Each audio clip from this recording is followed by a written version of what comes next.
I'm joined now by Sal Mercoliagno, who is a maritime history professor at Campbell University, North Carolina, and a former merchant mariner. Professor Mercoliagno, thank you for your time here. What was your reaction to this latest development, this US Navy firing on an Iranian-flagged cargo ship? Is this another escalation here? Well, I think it is an escalation, but I also think it's in retaliation for what happened on Friday in the Strait of Hormuz. Let's remember, both the United States and the Iranians announced through the president in the U.S. and the foreign minister in Iran that the strait was open. But what we saw were attacks on ships trying to get through. Two Indian tankers and a French container ship was attacked.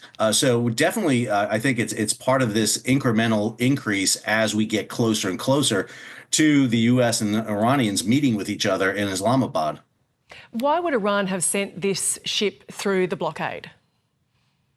Well, this ship is part of a routine transit that the Iranians do because of the status of Iran. They have their own fleet of container ships. We tend to focus on the tankers a lot, but to get cargo, they have these container ships. And this one does a scheduled run from China through Singapore, Macau, Singapore, and in. So Iran needs this vessels to deliver cargo. But however, the U.S. has put out a contraband list, and they said that they would search any vessel heading into Iran.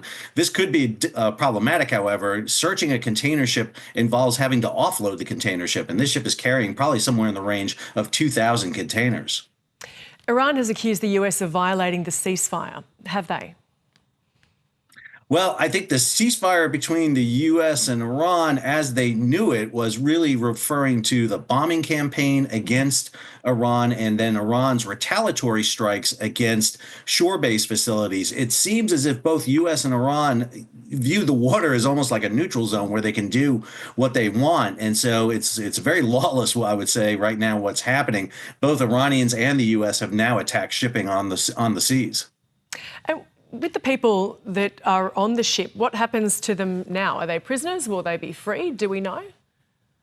Well, the U.S. had this experience with the Venezuelan tankers just a few months ago where they stopped Venezuelan tankers, they boarded them, and then took them into port. They immediately released those crews, except for a few that were charged with crimes already in the United States. The reason for the boarding of the vessel is the ship is under a U.S. Office of Foreign Asset Control. So unless the crew members have any issues, although the ship's master may be held for refusing to abide by the blockade, but I would envision that they would repatriate the crew. The issue is going to be if they've damaged this vessel, believing they've shot at the engine room. It's going to be some difficulty to get this ship back into port if it's been disabled.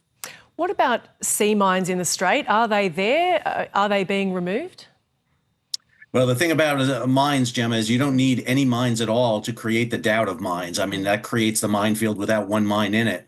And the problem is that if there's a fear of a mine, which exists right now, you've got to prove that there isn't. And that requires extensive mine sweeping and clearance operations. The U.S. ran a pair of destroyers through last week, so you would get the impression that the strait is clear. We saw some ships come out on Friday, about almost 24 ships come out. However, you don't want to take any chances. So I believe the U.S. is involved probably concurrently with this blockade operation, a mine clearing operation in the Strait of Hormuz.